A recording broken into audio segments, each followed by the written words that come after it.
Han kamp i cruiservægt over 4 omgange mellem Arve Brejdal fra Norge, altså Peter Odhiambo fra Kenya. Han var good fight, siger kamplederen.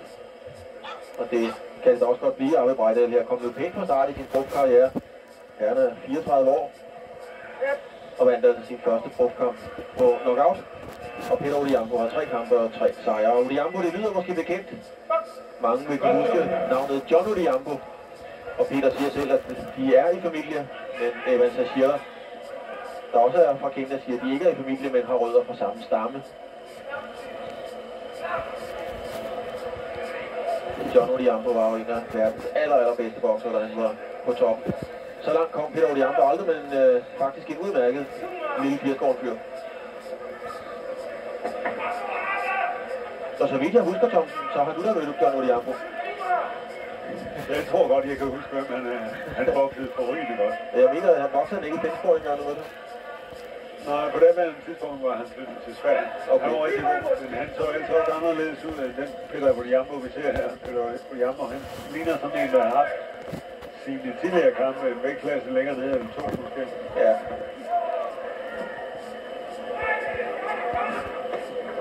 Men han kan godt slå. Det skal jeg love for. Den slog han pænt den der, og Brejdal tog den. Arve Brejdal, der har sparet trænet lidt med Jesper Christiansen.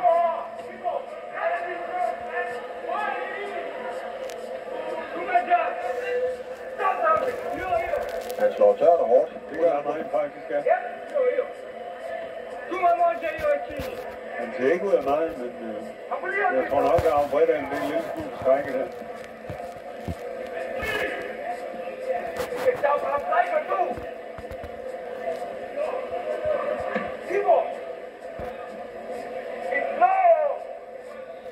Skindjæl af Brejdal må man formode i form, for han er 4 gange norsk mester i sværvægt, og nu er han altså nede i krus. Så han har da rigtig taget på i hvert fald.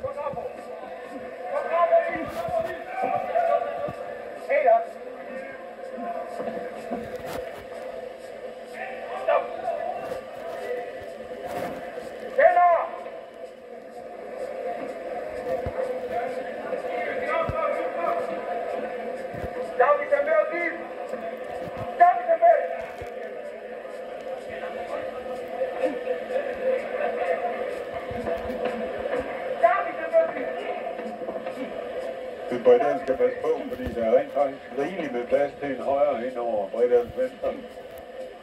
Den falder han en lille smule med, når han er ansat.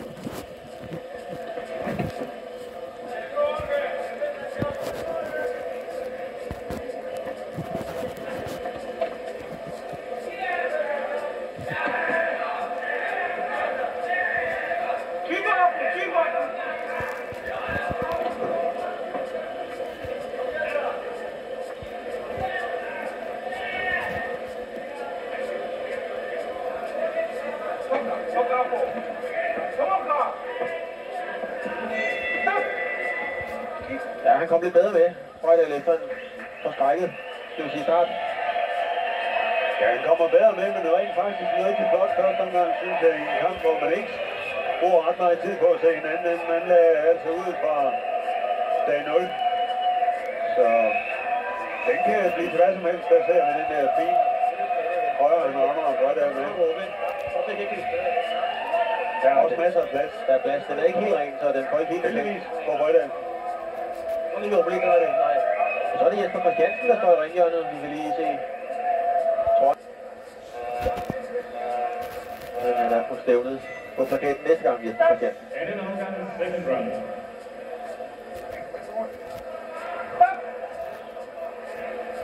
Anden omgang.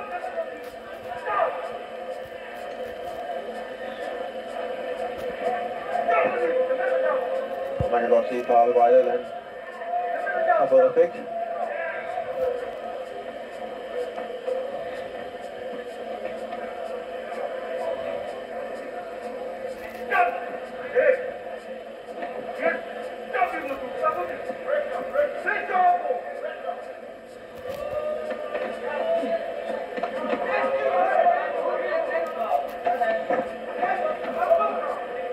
Men absolut en lille fighter, Odhiambo. Og han slår altså nogle gode dybslag. Han kommer meget godt. Højren er en lille god ord, han hugger den nærmest ned på kæben på Brejdalen, og den styrer der.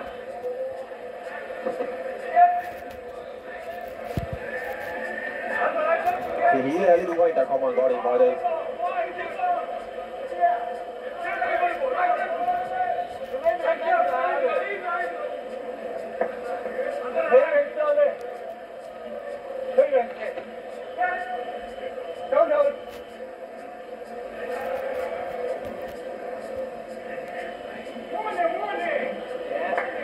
God venstre fra Brejdal.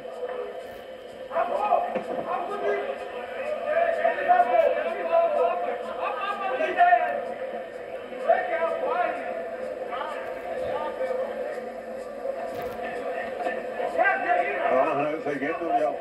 Altså, han er lidt svær ud i Amborg-boks, fordi når han endelig kommer ind, så kommer han med en hel serie. Der rammer Brejdal ham rigtig godt med højre. Så er jeg med en lidt smule rystet. Der er han Igen. Og de andre er skudt.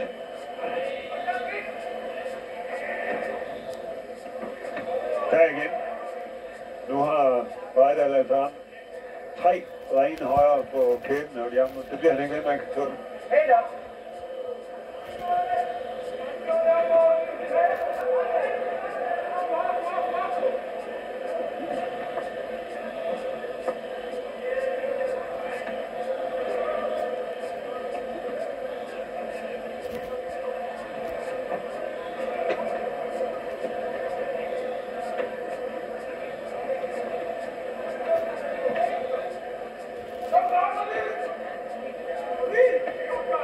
Der igen.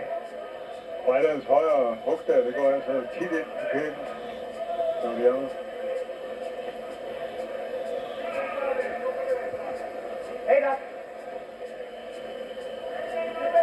Jeg ved ikke, om han skiftede taktik på de andre midt i det hele og ville pludselig ind og prøve at snyde. Nej, men jeg tror, det gik lidt galt, da han blev rystet der. Jeg tror, at han tabte lidt af overblikket og måtte bare kaste sig ind i slagsmål. Og når det summer lidt ned i tæerne, så er det også rart at stå så tæt på, at man ved, hvor den anden er. Men vi må nok sige, at den her omgang, den giver vi til Brejdal.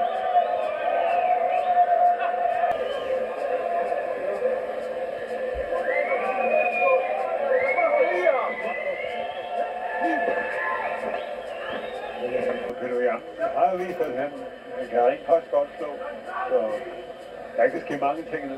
Vi kunne halvvejs.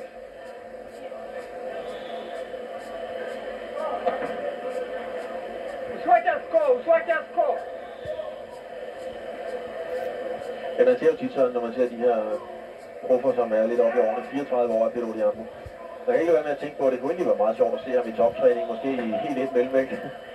Ja, men det kommer vi aldrig til igen. Han har noget en alder, hvor han aldrig kommer ned i lidt mellem igen. Men i hvert fald ikke med fysisk kraft. Men det er jo der, han hører hjemme i virkeligheden. Det er det. Altså, det er psykisk om hver, at han kommer ikke klasse så højt op.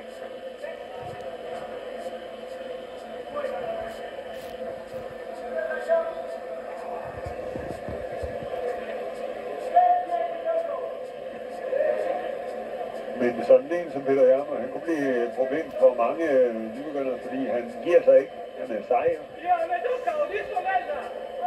og kører godt på. Han er rent faktisk i bedre form, end han ser ud. Han kører på.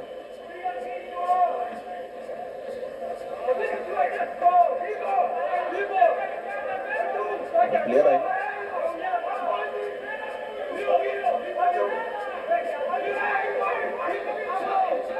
Han virker faktisk lidt træt nu over Brejdal. Ja, det er fordi Brejdal, han har fundet ud af, at han skal altså passe på hele tiden med ham her.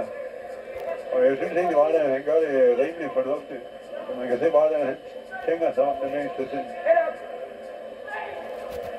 Sidste minut af tredje omgang. Men Brejdal kan være glad ved Peter Jammer, for nu er jeg alligevel ved at være så træt, at han har problemer med at slå en højre hug, fordi der er altså plads til det højre hug nu på Brejdal. Der skifter man lige. Der var de. Der var først højre hugget, så fuldt op af en sådan halv venstre opperkort.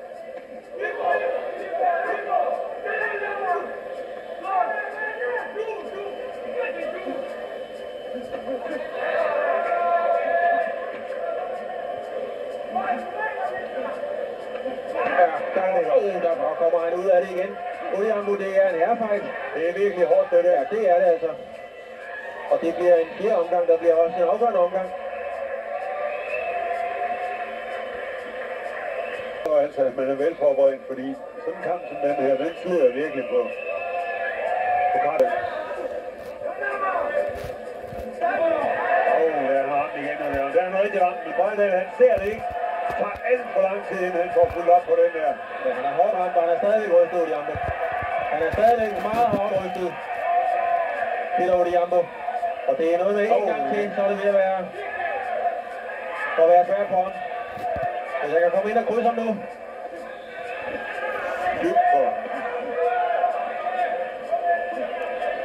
Han var ellers lige ved at have fat. Kenianeren.